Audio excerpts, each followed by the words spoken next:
પેલા દેશભક્તિ પછી દેવભક્તિ, એટલે એક એવો જયકારો બોલીએ કે આજના કાર્યક્રમમાં બધાએ રંગોથી આ કાર્યક્રમ રંગાઈ જાય। ભારત માતા કી, ભારત માતા કી। આજના ધોરણ 10 ના શુભેચ્છા કાર્યક્રમમાં ઉપસ્થિત આપણા આમંત્રિત સૌ મહેમાનો, અને મને તો આનંદ એ છે કે ભાઈ આ બધાએ મહેમાનો અલગ અલગ ફિલ્ડમાંથી આવે છે, એટલે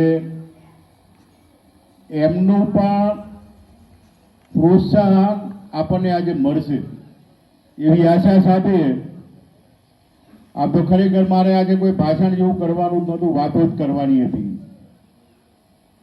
છતાં પણ વાતો એટલા માટે કરવી છે કે સતત તમે અમને સાંભળતા રહ્યા છો અને સાંભળતા રહેશો, અને અત્યારે સાંભળી પણ રહ્યા છો, એટલે વધારે કોઈ શીખ કે એવું કંઈ આપવાનું હોય નહીં। પણ મને મળ્યું મારા જીવનનું જ્ઞાનનું સાંભળેલું, અને એનાથી તો તમારા જીવનનું ખાંડ્યું છે મેં દાન, એટલે થોડું કેવું પડે। બહુ સરસ મજાનો કાર્યક્રમ ડિસેમ્બર મહિનો આવે ત્યારથી માર્ચ મહિનો પૂરો થાય ત્યાં સુધી એ વિદ્યાર્થી હોય કે વેપારી,